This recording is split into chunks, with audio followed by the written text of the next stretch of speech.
TG Geeks, episode 376, May 2nd, 2022. Strangers at the mic, evoking madness.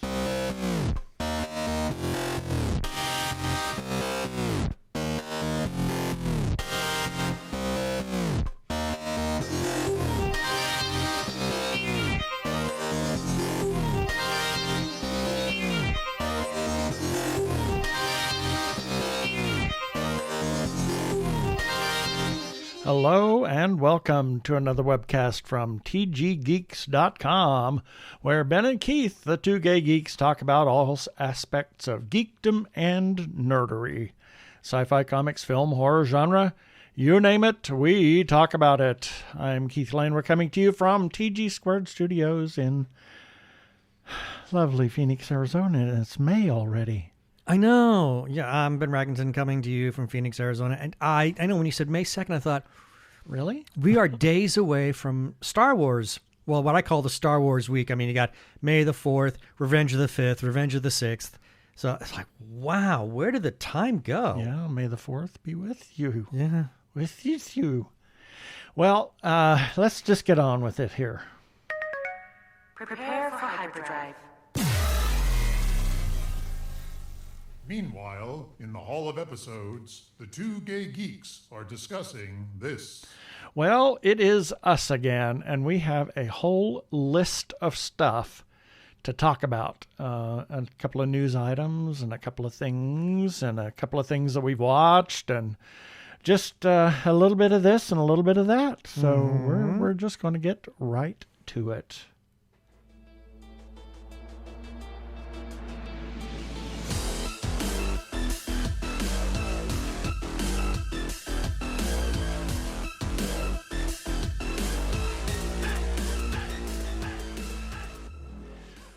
Well, we have some interesting news that was a little perplexing to a number of people, including the author. Yeah.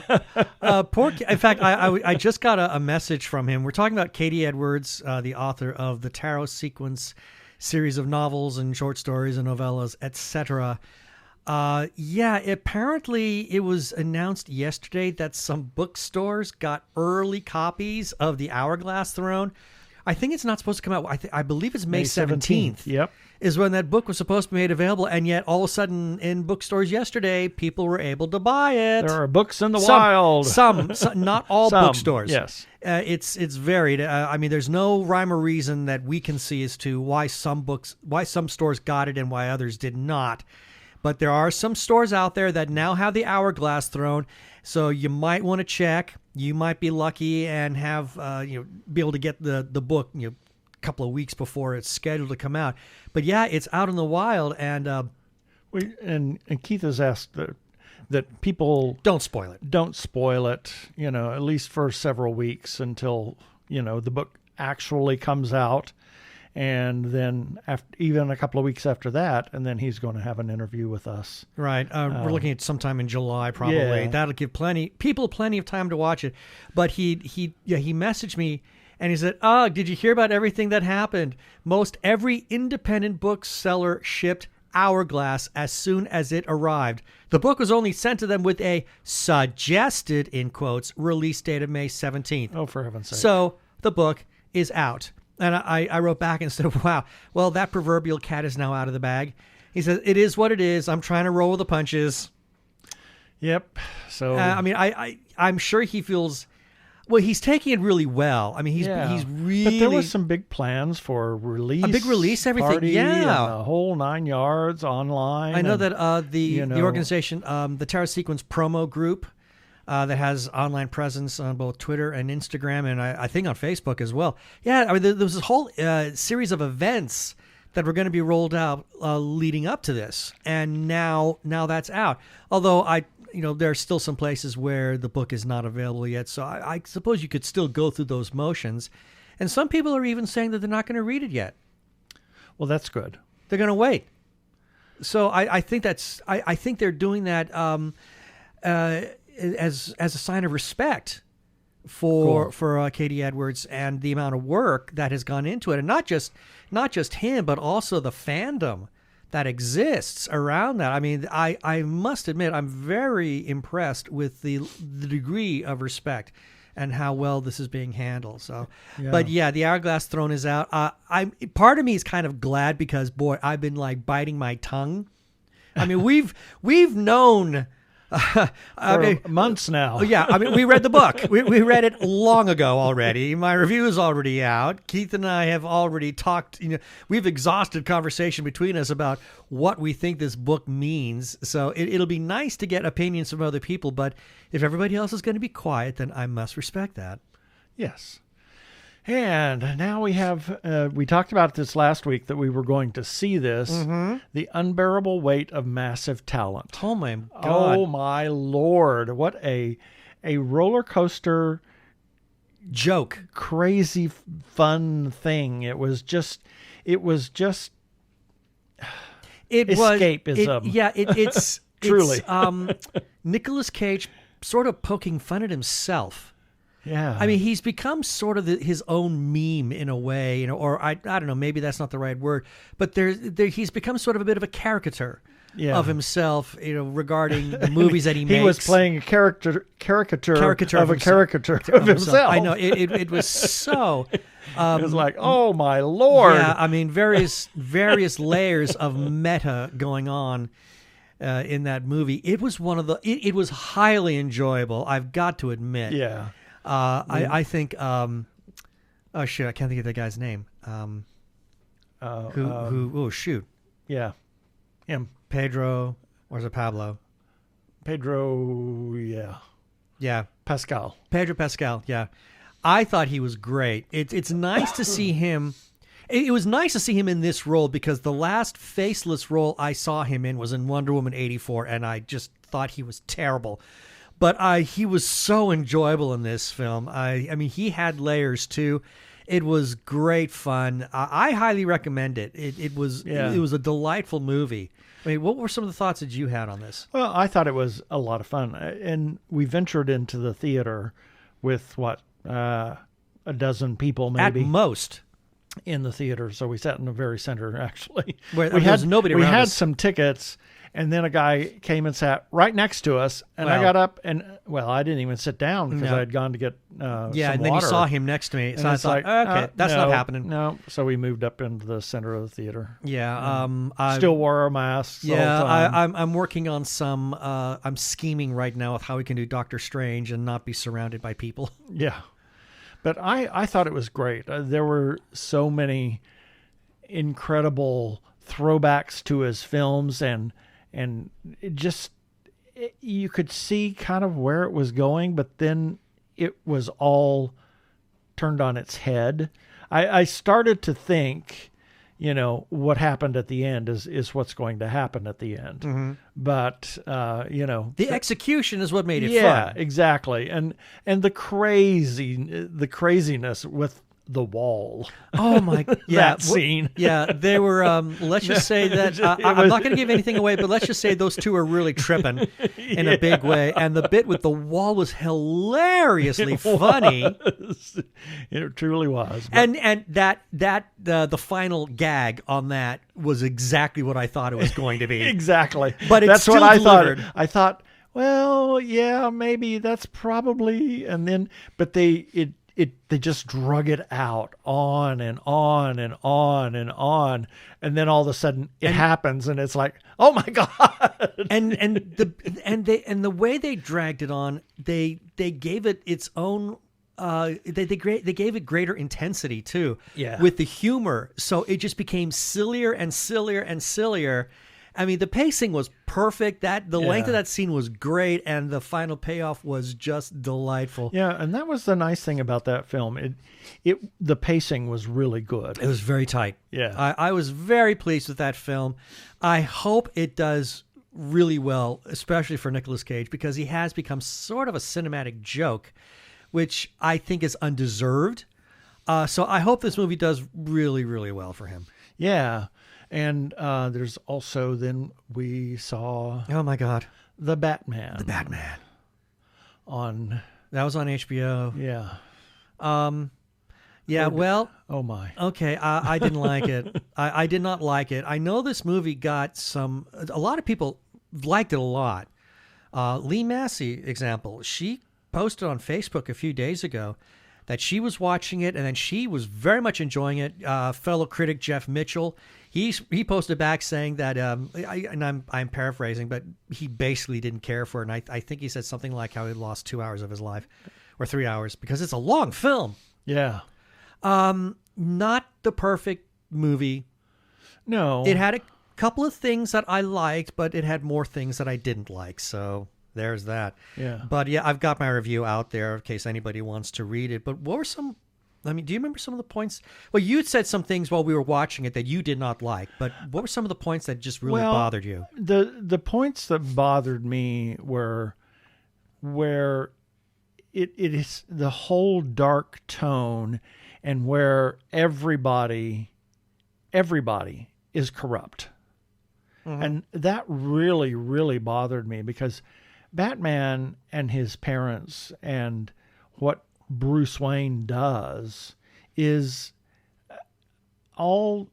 he's squeaky clean almost. And, yeah, and, I mean, the right. Interesting thing was, that the Batman doesn't kill unless forced to. Right. And that just kind of, they kept that part of it.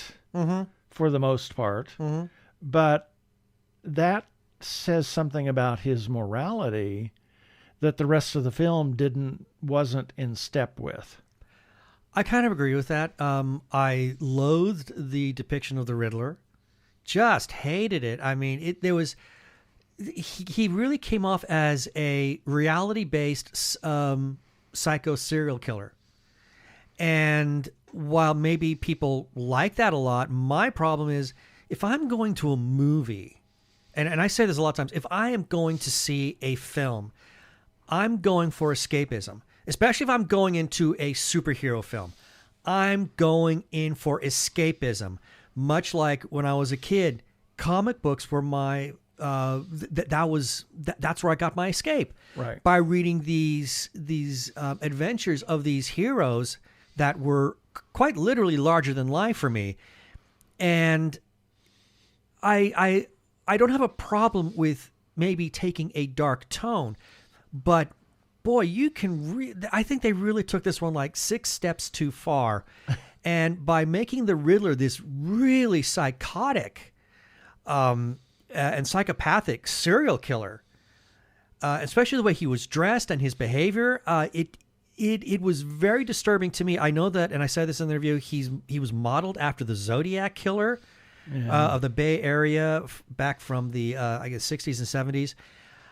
No, thank you. I mean, that's not what I need to see when I'm going to the movies or I'm going to watch a movie. I want to see something that is going to entertain and not leave me feel a little bit disturbed when it's all over. And that's what this movie did for me. Yeah, it just was one of those, I respect what people want to do with their films, but as Brian Augustine said, he doesn't necessarily agree with it, but everybody is entitled to their own. Yeah, I mean, they're entitled to make their film. I mean, if that's the movie that they wanted to make, fine, that's the movie they wanted to make. And just because we didn't like it, that is not to invalidate anybody who did like it. If you liked the movie, I'm happy for you. More power to you. More power to you. I'm glad you liked it. I'm just more into... It's just not my thing. Yeah, it's not my thing, and I'm more into the traditional view of Batman as depicted in the comics. Yeah, I mean, if we're going to talk instead cinematic, of going off on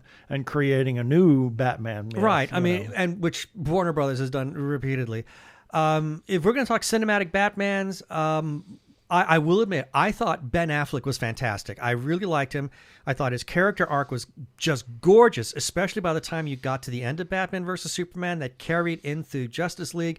He totally did a transformation, which we did get in this movie, the Batman, and I did like that.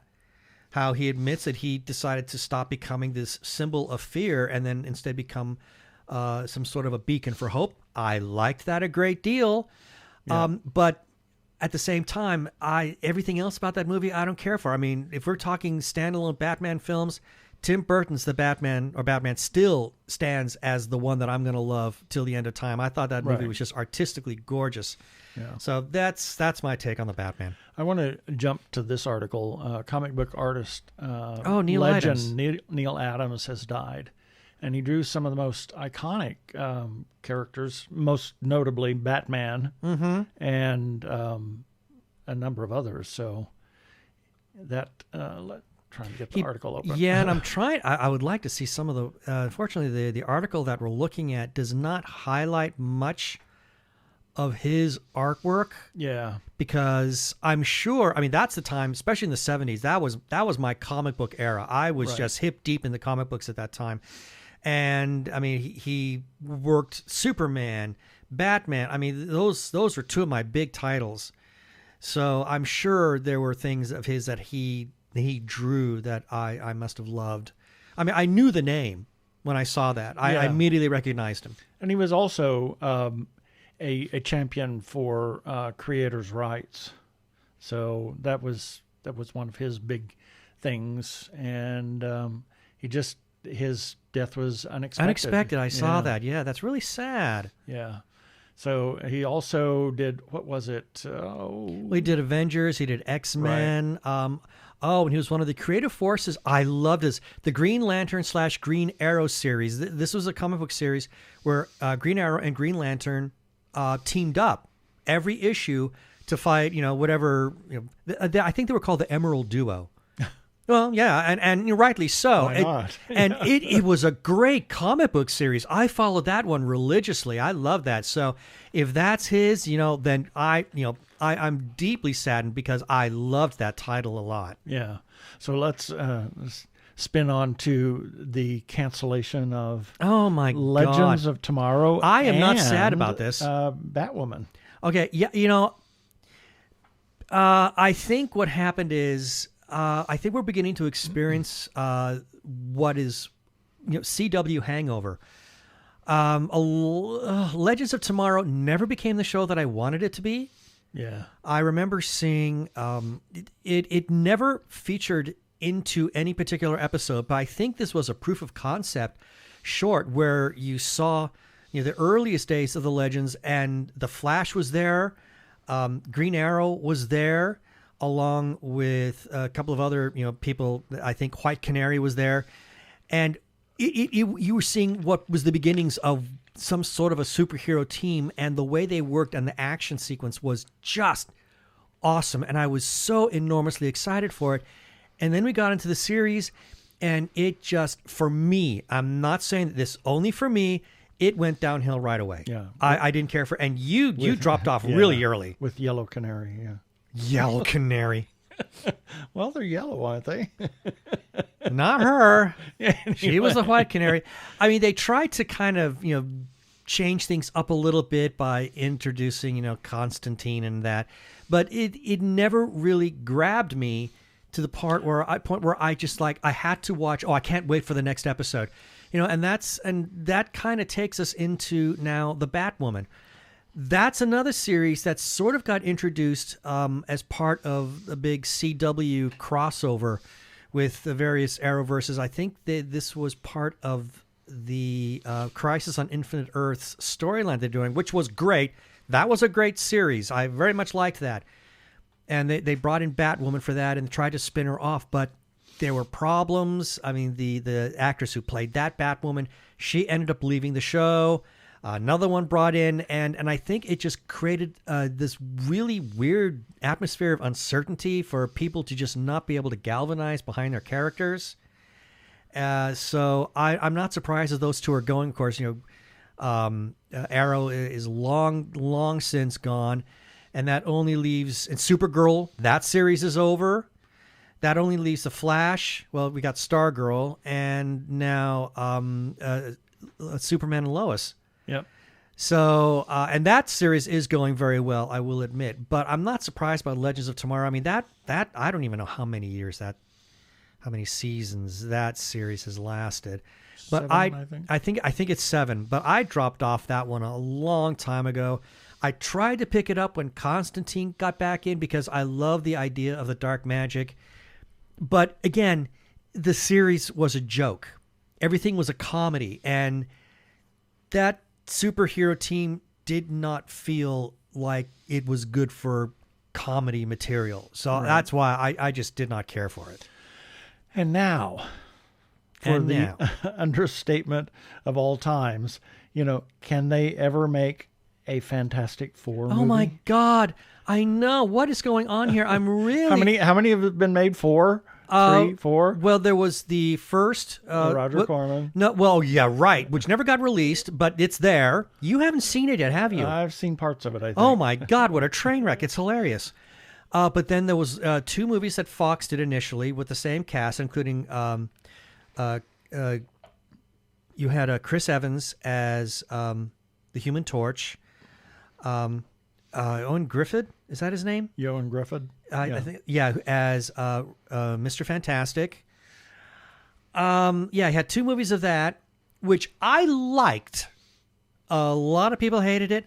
I liked it. But then came the big debacle of several years ago, what I call the Fantastic Foe, which that was just a train wreck of a movie. I remember Jamie Bell was in that one as the Thing.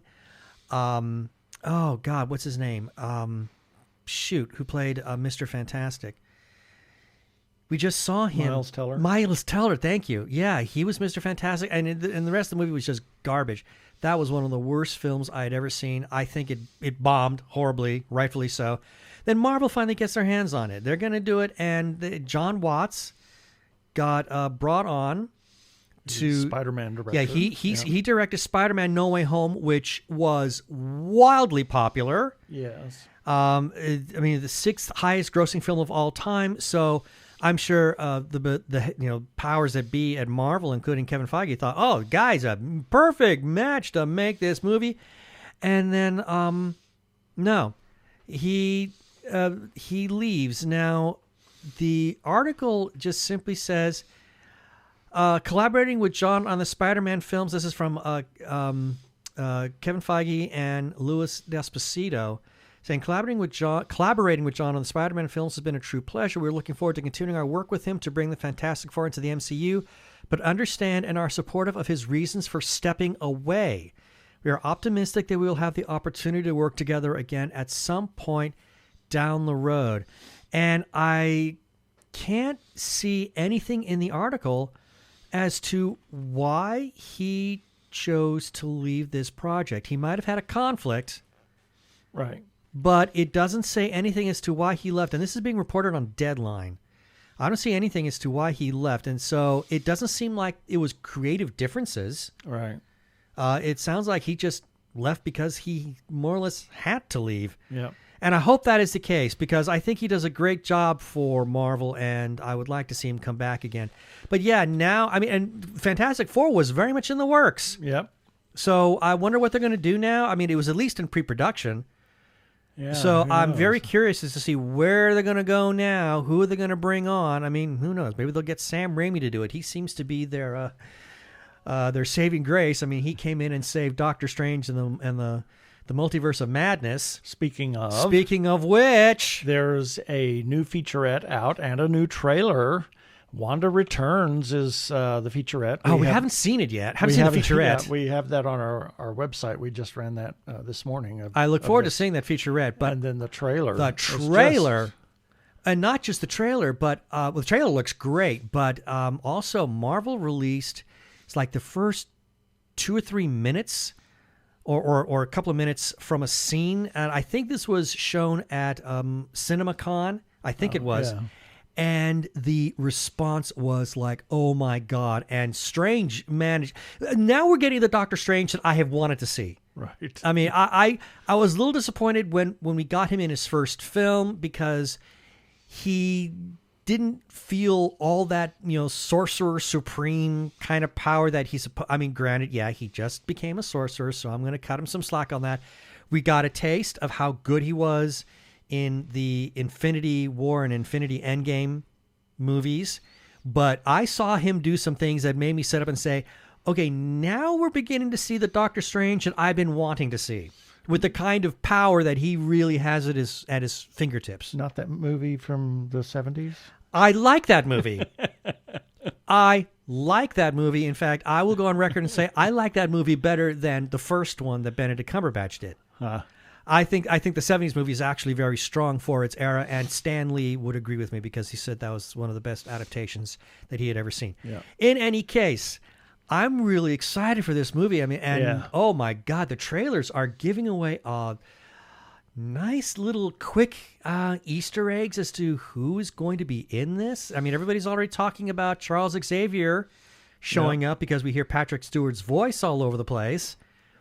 And then there is a shot of somebody landing, wielding what looks like, and it's a really quick shot, but it looks like Captain America's shield. But if you stop it really closely, at the center of that shield, it does not have a star. Oh, interesting. It has a UK flag. Oh, the alternate. Captain Carter. Yes. From What If? Yeah.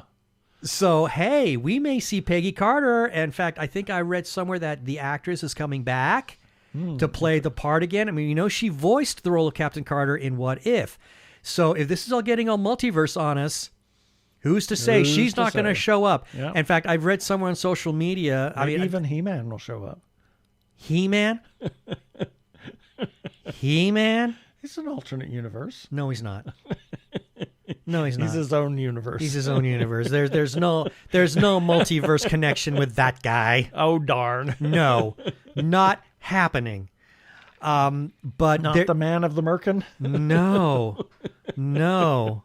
By all means, no.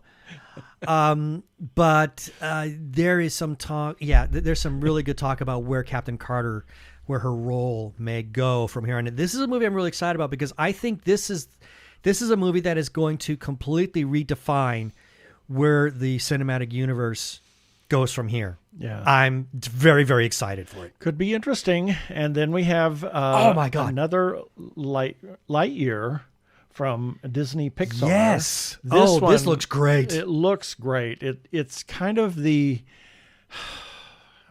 what do you say, the real life. Well, okay, now CinemaCon, again, and I did read this on social media, CinemaCon did run like the first 30 seconds, I don't know, some maybe the first 4 or 5 minutes of the movie, and it opens up with this card saying, and it refers to Andy from Toy Story, saying that he got his new favorite toy, the Buzz Lightyear toy, after watching his favorite film.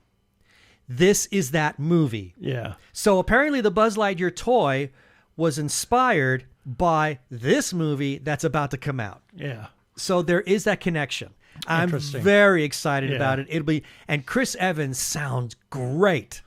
Yeah. In this film. I think it's going to be really interesting. And lastly, oh my God, this is so great. A mini maxi series. It's a 10 episode series of, it's called The Offer, and it's the behind the scenes making of The Godfather by Al Ruddy. Mm-hmm. And based on his book, The Experiences of Al Ruddy and it was like, holy moly. The first episode was this gigantic trip down memory lane, Hollywood history. Yeah. And Paramount Studios, and it's like, oh, we've been there. And, we've seen that before. Yeah, that was a lot of fun. But then also there were. I mean, the episode. I want to say it was just 50 or so minutes, and we kept having to pause it because it's like, okay, now wait, we got to look this up. I mean, so what was like a 50-minute episode, it took us an hour and a half to watch it. Yeah, because there was so many wonderful Easter eggs in there. Yeah, they had a scene that they shot at the smokehouse, and they call it Chasins in the movie, but it's the smokehouse. It was the smokehouse. We recognized it from the lobby. It was so clear. Exactly. And also then Musso and Frank. Yeah, another restaurant we've eaten at. And as well as several other things. There were just so many things that they recreated And then they used, what's funny is there's, in the making of The Godfather, you hear Miles Teller plays plays Ruddy. And he does a trip to New York to try and secure filming there. And they use the Paramount backlot. And how do we know they use the Paramount backlot? Because we spotted a building that does not belong there. Exactly. And we say, we know that building. Yeah, exactly. I mean, it was a lot of fun. I mean, and I was interested in watching it because I love The Godfather. I think it's just a cinematic masterpiece. And I was curious because I'm fascinated with the entertainment industry. But I had no idea the layers this series was going to have. And I mean, you had some trepidation. Well, and it just, I thought, oh gosh, this is going to be it's going to be really ponderous to get tedious through. And ponderous, but it's fascinating. I had no idea that there was all of this stuff going on in behind the scenes that to get the film,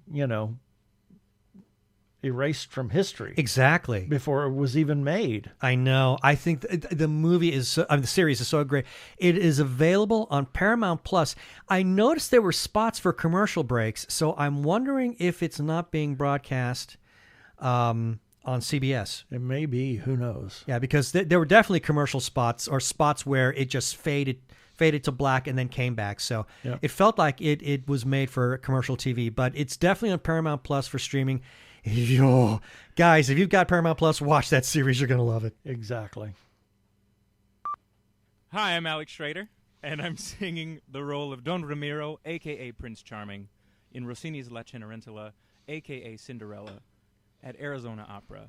And you are listening to the Two Gay Geeks.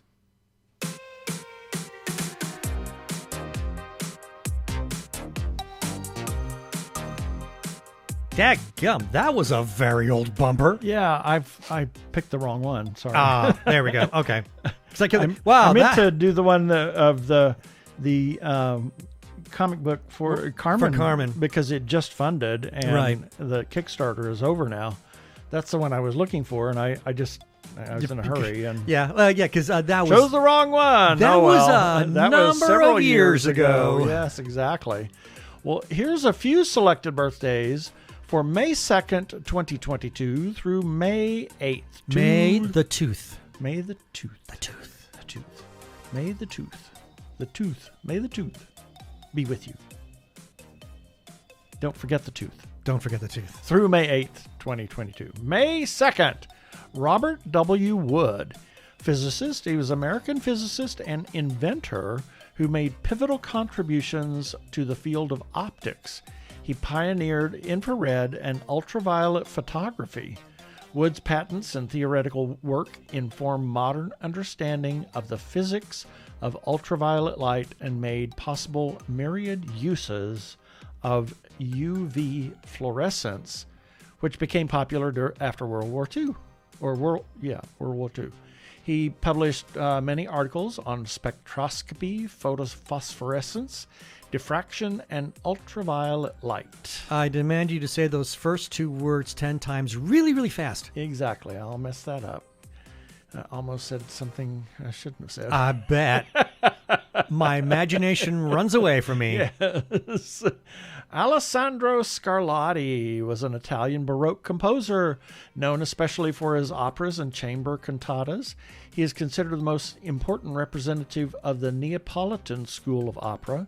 He was the father of two other composers, Domenico Scarlatti and Pietro Filippo Scarlatti. And just the Scarlattis alone, I don't know that there's any piano student or string student that hasn't played something written by one of the Scarlattis. Indeed. Always, especially the piano students. And then we have good friend of ours, Roy Roberts. The Bionic Geek. Happy birthday, Roy. May 3rd, Steven Weinberg, American theoretical physicist and Nobel laureate in physics, for his contributions to the Abdus-Salam and Sheldon Glashow to the unification of the weak force and electromagnetic interaction between elementary particles. He was also featured in Brian Greene's Elegant Universe. It featured extensively in Brian Greene's Elegant Universe. I think it's time to rewatch that. Yeah, I know. It's so out of date at this point, but I'm afraid so. It is fascinating. It's still, the book is about halfway through. Oh, I didn't even. I made it a third. I had to put it down, and because the mathematics in it was just like. I only made it a third. Oh my God! The first third was a paragraph of symbols here. I know the first third. I got okay. I got that, and then after the first third, it's like okay, I am out of my element. Exactly. George Padgett Thompson was a British physicist and Nobel laureate in physics, recognized for his discovery of the wave properties, notice, of the electron by electron diffraction. Not particle properties, but wave particle properties. Interesting. So it is a particle wave. I knew that about, or at least that had been theorized about light. That light is both a particle and a wave. I had not heard that about electromagnetism, though. Yep. And then we have a friend of ours, Zoe de GM. Zoe de Gramaison. Yep. May 4th, Audrey Hepburn. One of the most beautiful women who ever lived. God. And if you don't agree with me, watch My Fair Lady. You will change your mind. Actress known for My Fair Lady, Roman Holiday, and Breakfast at Tiffany's. She worked with the Dutch resistance in World War II, giving ballet lessons to raise funds for the anti-Nazi effort. No kidding. Yeah. Oh, far out. Yeah. Her mother was nobility, Dutch nobility. So, and she was stunning. The Breakfast at Tiffany's, we saw something about that here recently. About the little black dress that she wore, and we were talking about Breakfast at Tiffany's. But my favorite moment is just before be the intermission of My Fair Lady. She comes down the staircase. She's getting ready to go to, I guess, what's the ambassador's ball? I think is what it's called. Mm-hmm. And you see her come down and fully transformed, and it just takes my breath away every single time. And I just look at her and say, there is the most beautiful woman in the world. Yep. Bartolomeo Cristofori was an Italian maker of musical instruments, famous for inventing the piano. The piano, as built by Cristofori in the in the 1720s, boasted almost all of the features of the modern instrument. It differed in being very light construction, lacking a metal frame, which meant that it could not produce an especially loud tone. This continued to be the rule for pianos until around 1820, when iron bracing was introduced. May 5th, James Beard, an American chef, cookbook author, teacher, and television personality. He pioneered television cooking shows, taught at the James Beard Cooking School in New York and Seaside, Oregon, and lectured widely. He emphasized American cooking prepared with fresh, wholesome American ingredients to a country just becoming aware of its own culinary heritage. And he was, I was going to say disciple, but I don't know if disciple or devotee of Julia Child. I'm not sure which is more appropriate, but he just worshipped her. Yep. Beard taught and mentored generations of professional chefs and food enthusiasts. He published more than 20 cookbooks, and his memory is honored by his foundation's annual James Beard Awards. James Beard was gay and lived with his companion for over 30 years. Mm-hmm. Julia Child said of him, Beard was the quintessential American cook. Well-educated and well-traveled during his 82 years, he was familiar with many cuisines, but he remained fundamentally American. He was a big man, over 6 feet tall, with a big belly and huge hands. An endearing and always lively teacher. He loved people, loved his work, loved gossip, loved to eat, and loved a good time. He almost sounds like a hedonist, but I don't have a problem with that. Yeah. And he was actually in the miniseries, Julia. Yeah, his character is there. And she went to San Francisco. It was delightful to see James Beard represented there. Yep.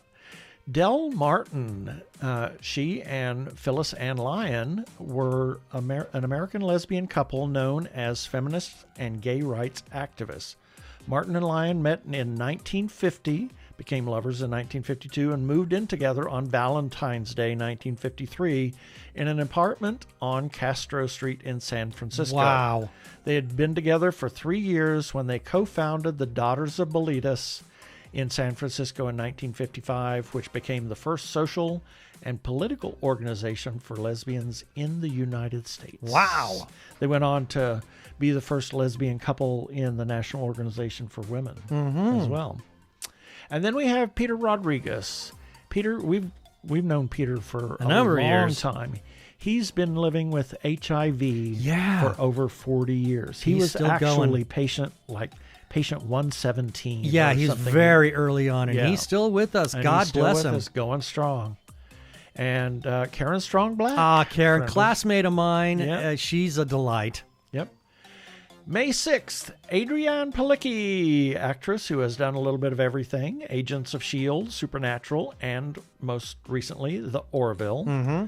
Her older brother, Eric Pilick, is a comic book writer. Well, how about that? How about that?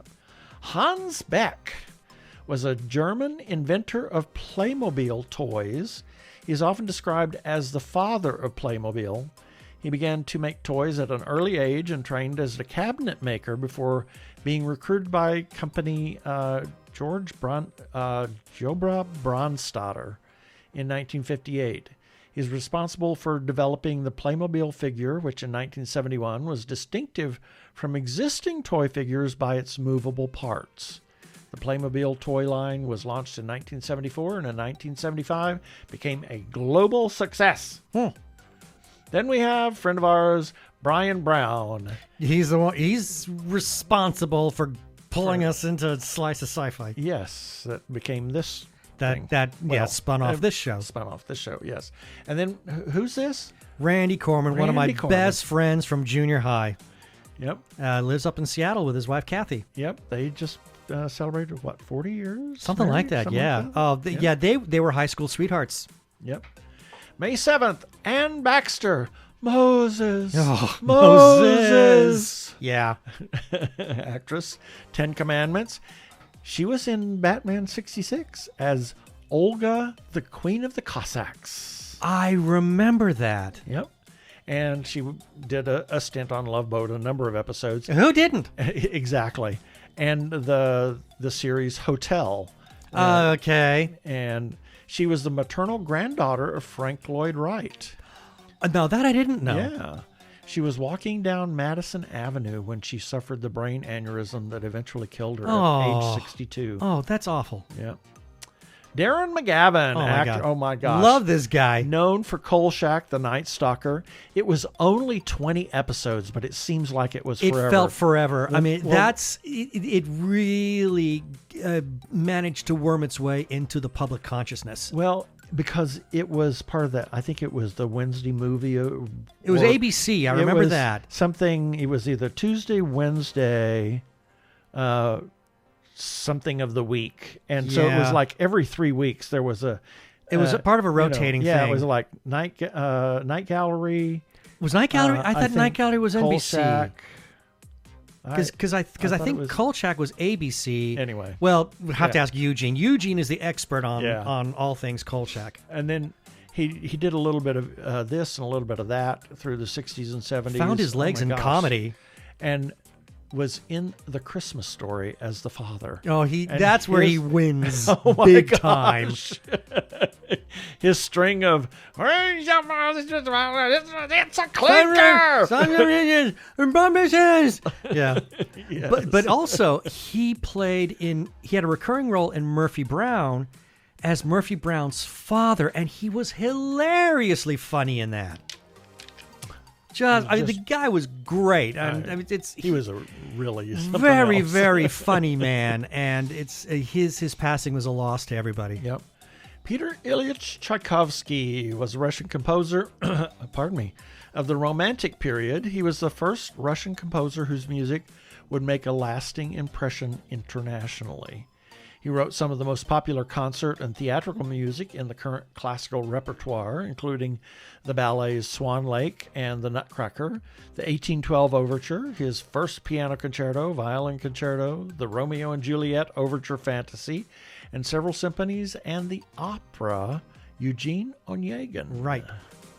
Then we have a friend of ours, Daniel DeGrotto, who's a filmmaker, Beth Accomando, who is a PBS reporter in San Diego, and Alan Romero Rojas.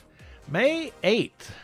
I put Tom of Finland on here for a very specific reason, and I'll read.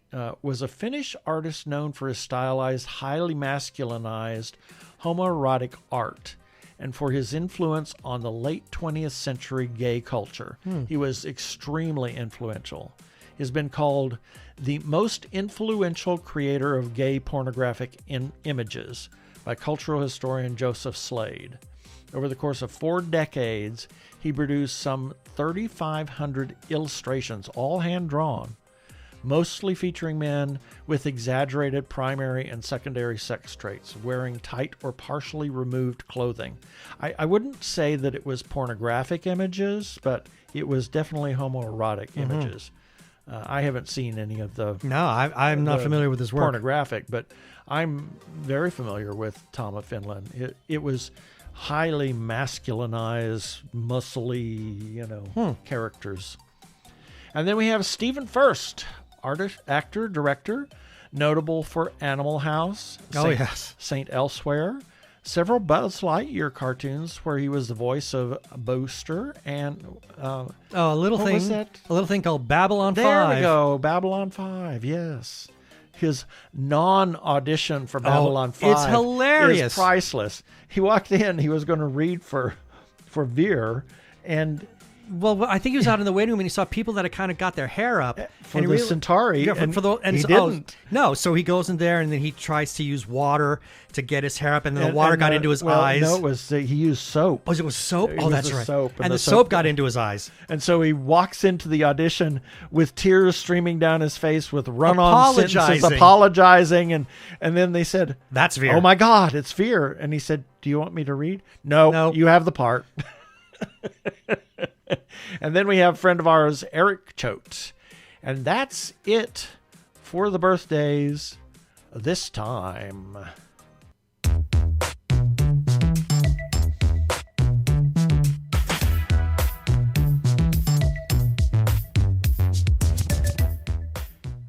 Technorama, the podcast for geeks, because geeks are better than cool. You don't hear someone say, "Get away from me, you cool person." Who's gonna have their 65-inch home theater system installed by the Cool Squad? Not me, that's for sure. How much cool cred do you have? Not enough to care about. Think you'll find any canned unicorn meat at thinkcool.com? It's just a part domain name.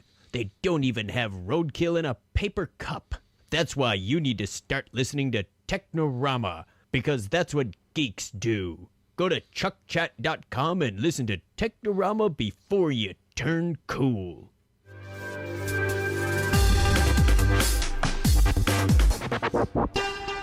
Go give a listen to our friends over at Technorama Podcast, Chuck and Craig. We want to give a shout out, as always, to the Joshua Tree Feeding Program, a 501c3 nonprofit food pantry for HIV and AIDS in the Maricopa and Pinal counties. They offer a place where clients can select from a wide assortment of nutritional foods to take home. They set it up just like a store, so that it empowers the clients to take what they want and leave the rest. You can give a monthly or recurring donation or a single gift to Joshua Tree, and they would appreciate your help. Go to jtfp.org.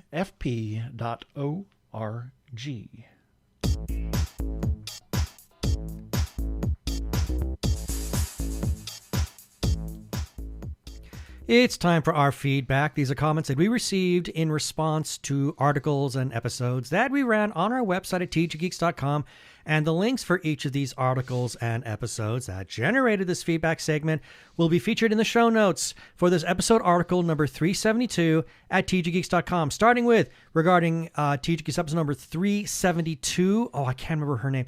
E. Lauren Meeker. Yes. We interviewed E. Lauren Meeker, who was directing Così fan tutte, the season closer for Arizona Opera. And we got a comment from Arizona Opera that left this for us on Instagram saying, "Loved this discussion, heart, heart, heart." Moving on, regarding Hamish Downey's 5 more questions with Sean Patrick Murtaugh, got a comment from Hamish. He says, "I hope it is very successful," regarding to Sean Patrick's endeavors.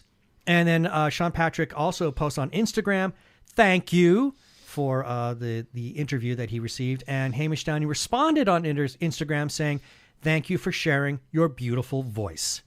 Regarding TG Geeks episode number 371, where we interviewed Michael Chan, who appears, he has a recurring role in Star Trek Discovery. We got a comment from Hamish Downey saying, I'm so glad that the three of you got to talk. Moving on, regarding Nerdy Chupacabras number 95, got a comment from Tommy Cannon, the creator of the Nerdy Chupacabras, and that's a funny one that deals with a vortex that defies description. And Tommy says, this is my favorite Nerdy Chupacabras page to date. You know, I believe you. Moving on, regarding Focus Features will release The Northman in theaters on April 22nd, 2022. We got a comment from good friend Patricia Chica. She says they know a press release sent to the Two Gay Geeks will always be handled with care and intelligence. Patricia, that is the kindest thing anybody could have ever said to us. Thank you so much. Regarding Ben's gay try that again. I'm messed up. Regarding Ben's gay book breakdown, You and Me delivers healing through love and chosen families. Got a comment from the author of that book, Tal Bauer. He left this for us on Instagram saying, thank you. And we close it off regarding, and this is old, regarding Puerto Rican trans woman Nomi Ruiz to star in Haymaker, releasing January 29th. This is several years old. We got a comment from August Cadiz saying, Nomi was amazing and beautiful. I was really glad that I stumbled upon this movie one night when I was searching for a movie to watch. #goosebumps. And that is our feedback. You can leave comments on our Facebook page, our Twitter page, our Instagram page, or directly on tggeeks.com. We also have a listener feedback line that you can call and leave a voicemail. We will play that on air, and you can be famous. You can call 469-TG-GEEKS. That is 469-844-3357. I'm Daniel Radcliffe, and I believe that reaching out for help is the bravest thing a person can do. If you are struggling and need support, call the Trevor Lifeline at 1-866-488-7386. It's free and confidential, and trained counsellors are there to listen 24/7 without judgment. To learn more about the Trevor Project's life-saving work for lesbian, gay, bisexual, transgender, or questioning young people, go to thetrevorproject.org.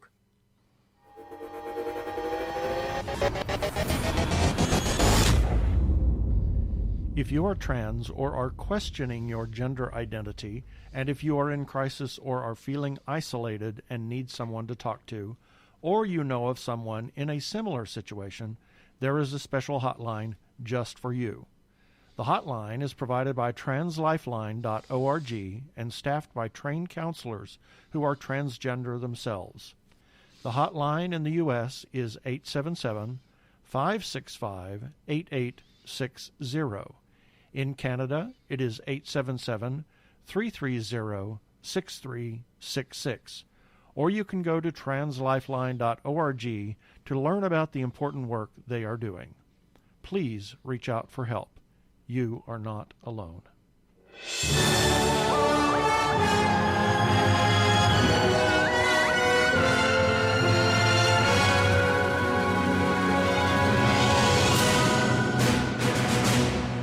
And it's time for our weekly review. These are items that we ran on our website at tggeeks.com this past week, and the links for each of these will be in the show notes for this episode article number 376 at tggeeks.com, starting with Sunday, April 24th, Nerdy Chupacabras number 97, closing on 100. On Monday the 25th, TG Geeks episode number 375. On Tuesday the 26th, Ben's Breakdown. The Batman is a mixed bag of bats in the belfry. On Wednesday the 27th, The Black Phone, in theaters June 24th. On Thursday the 28th, Andrea's Angle, The Duke, quirky and entertaining. On Friday the 29th, Hamish Downey's new Sushi number 21... Again, number 123, Morsels of News from Japan and Beyond. And then on the 30th, Wanda Returns featurette for Marvel Studios' Doctor Strange and the Multiverse of Madness.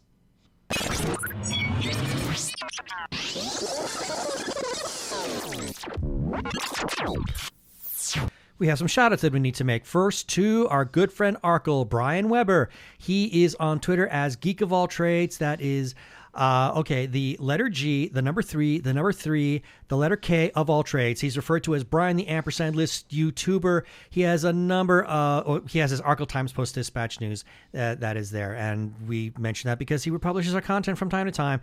And, while you're at it, go to his YouTube channel, youtube.com/Arkle Studios, Rants vs. Zombies, Shameless Cash Grab series, etc., etc. He's got great stuff. Also, we have to give some shout-outs to a couple of Facebook groups for allowing us to post our episodes and relevant articles on their pages. First, Two Gay Geeks After Hours. The big thanks to their moderators for literally saying we can share away our content there. Their URL is facebook.com/group/Gay Geeks After Hours. And then to The Gay Geek for pretty much the same. And their URL is facebook.com/group/The Gay Geek. And as always, we give special thanks to their moderator, Jeremiah Reeves. We can be found on Spotify, TuneIn, Stitcher, Amazon Podcasts, as well as where other fine podcasts can be found. Also, check us out on Sci-Fi Radio at 3 a.m. and 3 p.m. Pacific Time on Tuesdays, and listen to their other content. They're a 24-hour geeky internet radio station. Please rate us and review us on iTunes, and don't forget to subscribe to our YouTube channel.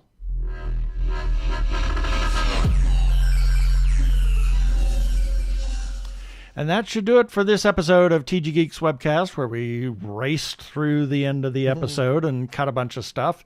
But we'll have another episode, but we had a lot to talk about this week. Yes, we did. Be sure to check out our article for this webcast episode. We'll have several links on the page. Remember to comment on our Facebook page or our website, tggeeks.com, or you can leave us a voicemail. 469 TG Geeks, that is 469-844-3357. From TG Squared Studios, I'm Keith Lane. Thanks for listening. Please be kind to yourself and those around you. Stay safe. Continue to wear a mask. Get vaccinated. Peace. Cheers.